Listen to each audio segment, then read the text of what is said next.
Recently I gave myself a new deck building challenge. You see I have this row of individually sleeved rares, and I thought it'd be interesting if I picked one at random and then made a deck that included 4 copies of that card. And then we could try to see if we can win a game with it. And so for our first go at this challenge, we got this black Who's Who.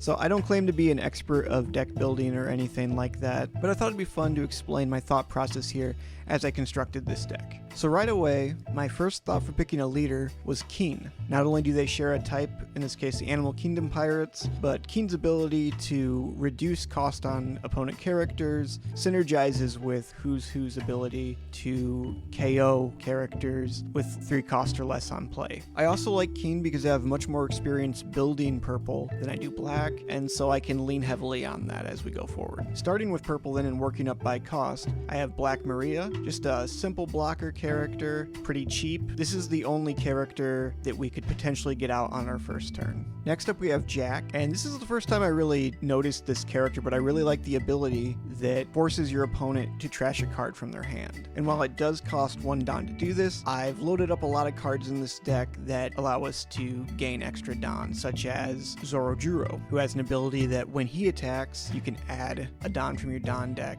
instead of as active. Then we have our first of 2 secret rares. This is Bond Clay. Really great card. You see this a ton in purple decks. You get a Don when you play him. Next up, I include a card that I just really like. This is another one that can give us some Don back, but it's also a blocker. I like to run this card in a lot of my purple decks. I include it in my blue-purple Luffy, which I don't think is a very common choice. Much like Lucky Roo, this is a blocker that incentivizes blocking. Then we have Drake. His ability is that you can force your opponent to trash a card from their hand on play. And paired with Jack, you can kind of imagine a scenario where you're really depleting their hand size. He's also a 2000 counter, which is really good.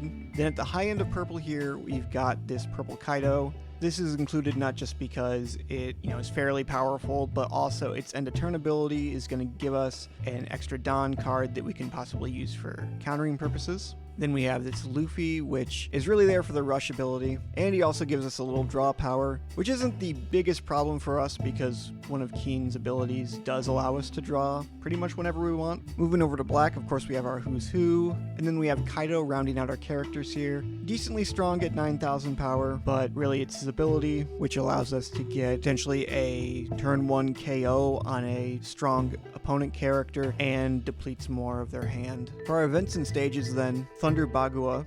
This is both sort of Don acceleration, but also just a really strong counter at 4,000. We got Ragnarok, which is really just there to deal with those annoying high power characters who are maybe currently being defended by blockers or even dealing with Katakuri. And lastly, we got Onigashima. It's great Don acceleration with very little drawbacks. So all in all, what I like about this deck is that it is fairly compact, which is why I opted to not use any search cards. Still, if you want an area where you can improve this, that's definitely one area to look into. I also think I may have leaned a little too heavily into Don acceleration and neglected actually using that Don in an effective way. So in later iterations of this deck, I have started including a couple more characters with minus Don abilities, as well as bulking up my high end a little bit. And so here you can see the updated version of this deck. But the original version I don't think is terrible by any means, and I was actually able to get a win on stream with it against the new Rosinante leader from OP12. So I think this was a fun exercise, and let me know if you'd be interested in seeing more of this kind of thing.